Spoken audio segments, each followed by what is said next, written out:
What if I told you that our instincts about what makes us happy are almost always wrong? Yeah, we chase the promotion, the new car, the big lottery win. But the science says that's just not the path to lasting fulfillment.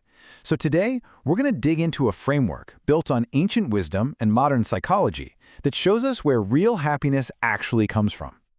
All right, let's start with a little thought experiment that gets right to the heart of the matter and shows why our gut feelings about happiness can be so misleading. Okay, picture two people. One of them just won $20 million in the lottery. The other was just in a tragic accident and is now paralyzed from the waist down. Now fast forward 1 year. Who do you think is happier? I mean, pretty much everyone says the lottery winner. It seems like a no-brainer, right? Well, here's where it gets really interesting. The research shows our predictions are just plain wrong. A year later, studies find that both of them, the lottery winner and the accident victim, are surprisingly close to their original baseline level of happiness. The incredible high and the devastating low, they both fade, and people just adapt. This is a fundamental truth about how our minds work. This powerful phenomenon has a name. It's called the Hedonic Treadmill. Think about it. You get that brand new, giant TV you've wanted for ages. For a week, it's amazing. Then it's just your TV. Or think about getting into a really hot bath. At first, it's almost too hot, but after a minute, you've totally adapted. It feels normal. We're constantly running after things we think will make us happy, but we always end up right back where we started. So why are we stuck on this treadmill? Well, it's because of a fundamental division deep within our own minds. And the best way to understand it is with a really powerful metaphor: the rider and the elephant. Imagine your mind is made up of two parts. There's a rider, and he's sitting on top of a giant elephant.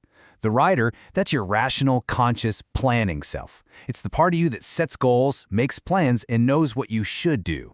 But the elephant, that's your emotional, instinctual, automatic self. It's all about gut feelings, desires, and immediate gratification. And it is incredibly powerful. And this explains so much of our daily life, right? The rider says, okay, we are going on a diet. But then you walk past a bakery, and the elephant smells that delicious cheesecake, and it starts lumbering towards it. Now, the rider can pull on the reins and try to steer, but when a 150-pound rider argues with a 6-ton elephant, the elephant usually wins. The key to happiness isn't just about the rider making better plans. It's about learning how to train and guide that elephant.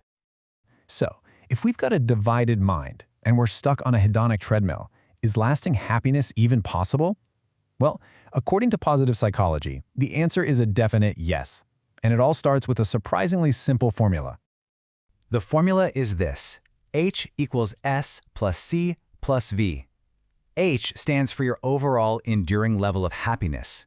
Now let's break down what each of these letters means, because this is where we find our actual power to make a real change in our lives.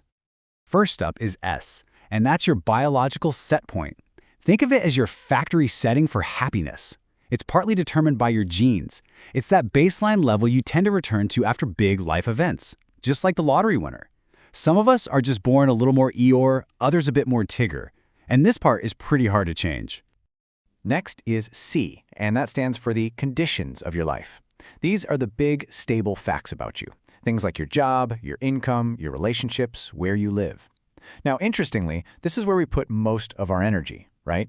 But research shows these external things have a real, but often much smaller impact on our lasting happiness than we think. And finally, we have V. This is for your voluntary actions. These are the conscious choices you make day in and day out. Things like meditating, exercising, learning something new, or how you choose to spend time with your friends. And this, right here, this is the variable where our real power lies. Okay, so let's turn this formula into a real strategy. If we focus on the conditions and the voluntary actions that we can actually control, we can start to intentionally design a life that just naturally leads to more well-being. So, what should we try to get rid of? The research points to a few key happiness suckers. Things like constant noise, which just elevates our stress. A long commute is a big one. It's something we surprisingly never fully adapt to.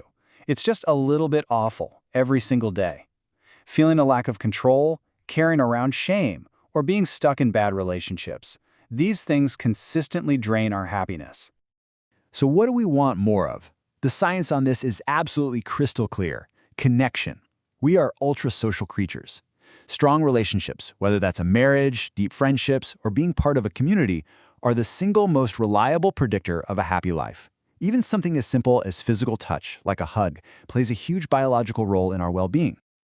And since relationships are so critical, it's worth taking a second to understand the two main kinds of love. First, there's passionate love. That's the fiery, intense, can't eat, can't sleep feeling you see in the movies. And then there's companionate love. This is the love that's built on a foundation of trust, deep friendship, and genuine affection for someone whose life is completely intertwined with yours. See, these two kinds of love follow totally different paths over time. In the first 6 months of a new relationship, passionate love is off the charts. It's thrilling. But 60 years later, that initial fire has naturally faded. What grows to take its place, if the relationship is going to last, is a deep, stable, companionate love. That's the real foundation for lasting happiness together. Okay, let's cover one final crucial piece of this whole happiness puzzle. This is all about how we pursue our goals, and honestly, it turns a lot of conventional wisdom completely on its head. Here's the kicker. We actually get more satisfaction and happiness from the progress we make towards a goal than from the moment we actually achieve it. Think about the astronauts who trained their entire lives to go to the moon. They get there, they walk around, they come back, they shake the president's hand, and then what? A surprising number of them fell into a deep depression. The purpose, the meaning, the happiness, it was all in the striving. It was in the journey. Once the destination was reached, that source of happiness was just gone. And that really brings us to the most important takeaway of all. Happiness isn't a destination. It's not something you can just find or buy or achieve directly. It's a byproduct. It's something that emerges when you get the conditions of your life right, your relationships, your actions, your mindset. So the real question isn't, how can I be happy? The real question is, what is one condition I can improve starting right now?